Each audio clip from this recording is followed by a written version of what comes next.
Récemment, donc, il y a un frère de la communauté qui m'a contacté parce qu'il voulait acheter son premier bien immobilier. En fait, il est entrepreneur, donc il a créé sa société à responsabilité limitée, donc GmbH, comme on dit ici en Allemagne, avec un capital de base initial de 25 000 euros. Il se paye un salaire plutôt décent, un salaire de 3 000 euros, mais seulement le financement à la banque n'a pas pu être possible ici parce qu'il est entrepreneur. Donc du coup, dans la vidéo d'aujourd'hui, j'ai envie de t'expliquer pourquoi est-ce que la banque n'aime pas les entrepreneurs. Je veux dire dans ce sens que pourquoi il y a très peu de banques ou alors pourquoi les banques financent très peu les entrepreneurs. Je t'explique donc dans cette vidéo. Reste connecté après l'intro.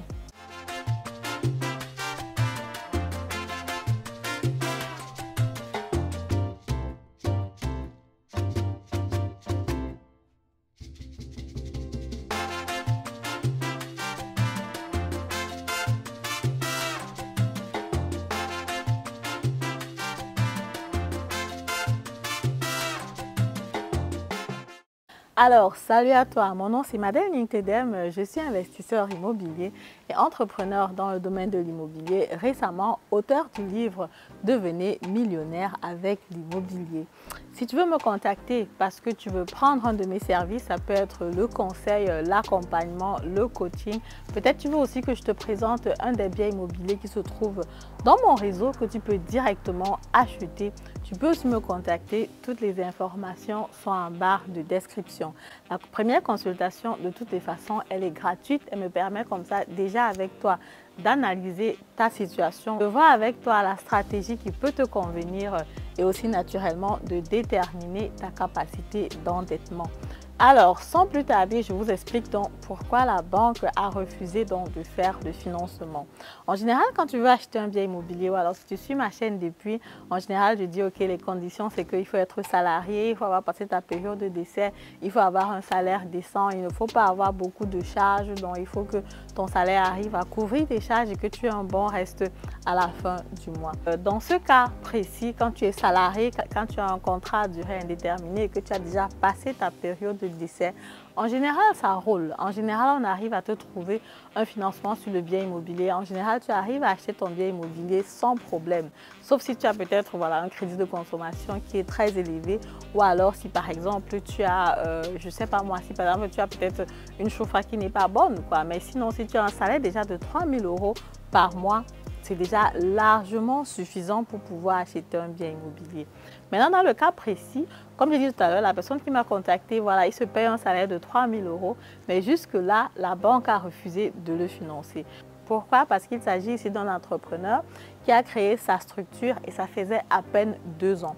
Aujourd'hui, je sais qu'il y a plusieurs personnes, il y a un vent d'entrepreneuriat qui souffle sur la communauté et qui souffle même partout, ce qui est d'ailleurs une très bonne chose. Mais seulement si tu veux investir sur le bien immobilier, je te conseille déjà d'être d'abord salarié au départ parce que ça va te permettre d'avoir une crédibilité plus facile parce que la banque finance facilement les personnes qui sont salariées. Quand tu es salarié, ça signifie tout simplement que même si tu perds ton job aujourd'hui, tu peux trouver un autre job un autre jour, quoi. Mais quand tu es entrepreneur, tes revenus ne sont pas garantis. Dans le cas précis, comme je disais, la personne se paye un salaire de 3 000 euros. Mais la question, c'est de savoir, est-ce que ça va durer longtemps? Quelle est la pérennité de ces 3 000 euros? Est-ce qu'on est sûr de ça? C'est vrai, il a créé sa société, il a un capital de base de 25 000 euros. Mais est-ce que la société, ça tourne? Est-ce que la société, ça fonctionne? Et même si ça fonctionne, pendant combien de temps est-ce que ça va encore fonctionner? Il y a une étude qui dit par exemple que les entrepreneurs, les sociétés qui se créent sur le marché meurent après 3 ans. Donc, c'est généralement après 3 ans, quand tu es encore sur le marché, c'est là où la banque se rend compte que, ok, c'était sérieux avec l'entrepreneuriat. Mais avant ça, c'est un peu plus compliqué pour la banque de te faire confiance. Donc, du coup, la banque ne va pas facilement financer les entrepreneurs qui sont sur le marché et que ça ne fait pas encore 3 ans qu'ils sont entrepreneurs. Dans le cas précis, dont le gars est entrepreneur depuis 2 ans seulement, ses chiffres étaient plutôt bons. Il fait un bon chiffre d'affaires et aussi, selon les pronostics, c'est bien parti en fait pour lui. Mais seulement, la banque a dit, OK, il faut d'abord boucler avec la troisième année parce que lorsque la banque veut te faire financer en tant qu'entrepreneur, la banque a besoin de voir tes 3 derniers bilans parce qu'en tant qu'entreprise, tu dois avoir donc tes bilans que tu fais en fin de l'année. Tu dois aussi lui montrer, OK, quel est ton chiffre d'affaires de façon mensuelle. Et aussi, tu auras besoin donc des BVA, c'est ce qu'on appelle Betriebswirtschaftliche Auswertung. Et ça va donc permettre comme ça de savoir quel est donc ton gain de façon mensuelle. Est-ce que la société, est-ce que ça marche bien? Les dépenses, ça va à quel niveau? Est-ce que tu as un plus à la fin du mois? Et donc là, quand la banque a toutes ces informations-là et pendant 3 années successives, c'est là où elle peut donc décider, OK, tu es un entrepreneur sérieux, tu as une société. Parce que tu peux être un entrepreneur, tu peux lancer ton entreprise la première année, ça marche, ça marche, ça marche, et la deuxième année, ça ne marche plus. Ça arrive. Tu peux lancer ton entreprise aussi. Tu crois que ça va marcher. Tu n'as pas encore testé le marché. Mais quand tu testes le marché, tu te rends compte que ça ne marche plus. Après, il y a aussi des événements externes qui peuvent influencer ton business, comme par exemple la Covid, la guerre en Ukraine. Bref, j'en passe. Mais ce qui est sûr, c'est que la banque a toujours besoin de minimum ces 3 années consécutives-là, successives-là, qui prouvent que tu étais sur le marché et que tu faisais du gain par rapport à ton activité, que ton activité arrivait vraiment à te nourrir et à couvrir toutes tes charges. Donc dans la vidéo d'aujourd'hui, ce que je veux donc dire aux personnes qui veulent être entrepreneurs, prenez quand même la peine de sécuriser ne serait-ce qu'un seul bien immobilier ou alors commencer avec l'entrepreneuriat, disons un pied au travail, un pied en tant qu'entrepreneur, juste le temps pour vous de tester déjà si votre activité entrepreneuriale peut bien marcher. Lorsque vous testez, vous voyez que OK, ça peut marcher, vous pouvez laisser le salariat. Et pendant que vous êtes salarié, investissez sur l'immobilier parce que l'immobilier, c'est tangible, l'immobilier, c'est sûr. Avec le temps, vous aurez toujours de la rentabilité là-dessus. C'est toujours dommage parce que j'ai aussi des personnes qui me disent, par exemple, l'année prochaine, je veux être entrepreneur. Et moi, je dis, OK, si l'année prochaine, tu veux être entrepreneur, si l'année prochaine, tu veux lâcher le salariat parce que tu veux être freelance ou je ne sais pas trop quoi, rassure-toi que tu prends ton bien immobilier cette année parce que si ça passe, si le moment où tu peux prendre ton bien immobilier, si tu perds cette opportunité-là, ça peut ne pas revenir. Donc, du coup, il faut toujours acheter son bien immobilier pendant qu'on est salarié. Et pour cette vidéo comme ça, je profite comme ça pour faire un coucou à un jeune garçon qui m'a contacté pour l'acquisition de son bien immobilier. En 2020 et en 2021, il a fait ses acquisitions et en 2022, il s'est lancé dans l'entrepreneuriat. Quoi de plus top, quoi. Donc, le timing était tout simplement parfait parce que c'est quelqu'un qui s'est dit, OK, c'est beaucoup plus ces informaticiens en fait qui veulent souvent se mettre en freelance, qui veulent se mettre sous leur propre compte. Ils pensent qu'ils peuvent gagner des contrats plus importants que les contrats qu'ils gagnent dans les sociétés dans lesquelles ils travaillent, ce qui est de tout à fait légitime, ce que je peux comprendre. Mais seulement quand tu es freelance, justement, tu es à ton propre compte et puis tu dépends en fait des contrats que tu gagnes. Mais maintenant, si tu ne gagnes pas de contrat, comment est-ce que la banque fait pour savoir que tu vas certainement gagner de contrats? Alors que quand tu es sous l'emprise d'une société, tant que la société existe, naturellement, tu auras le travail. Tant qu'une société concurrente existe, tu peux postuler là-bas pour avoir le travail. Donc, du coup, et tant que toi aussi, tu es salarié, en fait, tu as le mindset d'un salarié et tu seras prêt toujours à aller travailler aussi pour d'autres sociétés, quoi. Donc, c'est pour ça que la banque exige qu'il faut passer la période d'essai. Ça signifie que, OK, tu peux travailler quelque part.